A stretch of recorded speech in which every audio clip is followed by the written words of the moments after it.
My name is Joan Hawley, and the restaurant is Tito's Downtown Cafe. I had lived in Austin, Texas for 15 years, and it became a real foodie town. And I mean, it was really frustrating when I moved here. There was nothing to eat, and one thing led to another. I decided to open a restaurant. I mean, it wasn't that easy. I just saw his business every time I would drive to work. I was working in Rosemary Beach to get some experience, and so I saw the place, and they asked me, you know, the construction guys asked me who I knew, and I suggested him, and so that's how, and you know, I'm really happy. I mean, this place was a shithole. I know you can't probably say that, but it was horrible. It was a kitchen nightmare, and he took everything out and cleaned it and made it work again. It was amazing. I was afraid to come in here unless I had one of the guys around. It was horrible. It was covered in grease.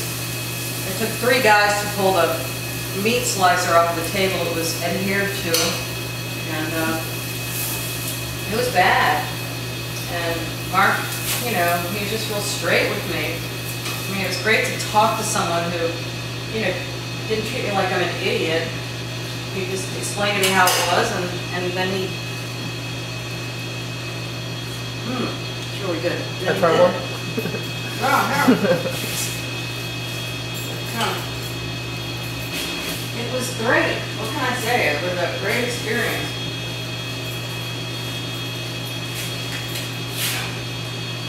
Here, let's get a look at that.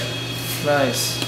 It's going to be on the menu. It's chicken skewers with adobo, like a chipotle adobo kind of sauce, and then with a creamy cilantro avocado sauce. Here you go. Ooh, nice. Thank you.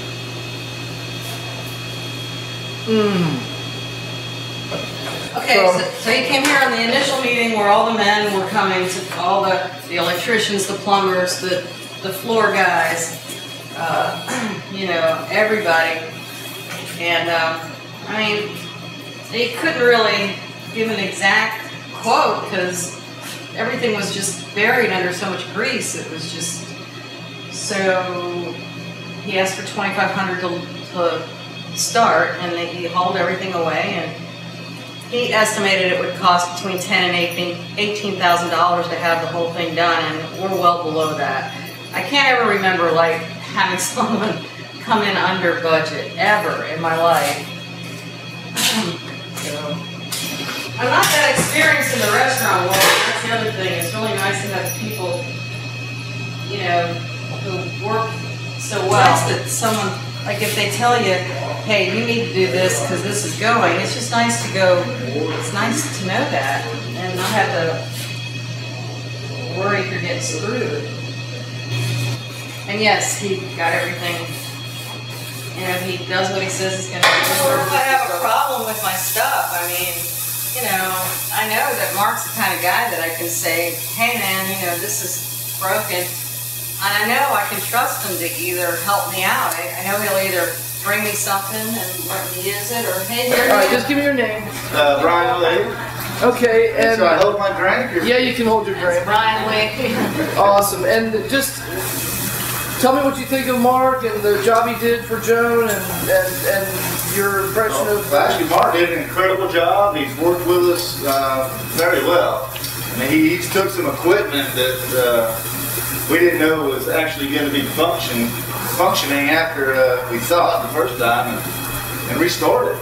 And you see it working right now. I mean, because this equipment would have cost a lot of money. So yeah, I don't think Mark saved Joan a ton of money, because Penny, you know about how much restaurant, because she's been in the restaurant business for 28 years. I mean, when she walked, I took her to a walkthrough before everything was done, and she knew what could be done. And now, I mean, she's quite impressed. Yeah, right. It didn't discriminate. It wasn't condescending, which is another thing. I mean, just like talk to us like, yeah, he told us the truth about what could be saved and what could be salvaged, and you know, and we told him what we were looking for, and he you know, helped us put that all together. You know, it's fixing this or selling us that. So, and it worked out great. I think it looks great here. And the price was unbelievable.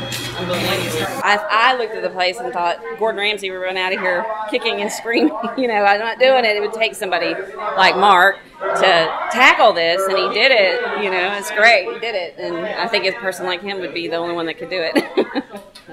So he showed up on his motorcycle? Yeah, he had a big red motorcycle, you know, with his tattooed and his cigarette, and he's like, yeah, you know, real nonchalant. But I love that about him, you know, to the point, you know, him haul around. I was like, okay, well, let's see.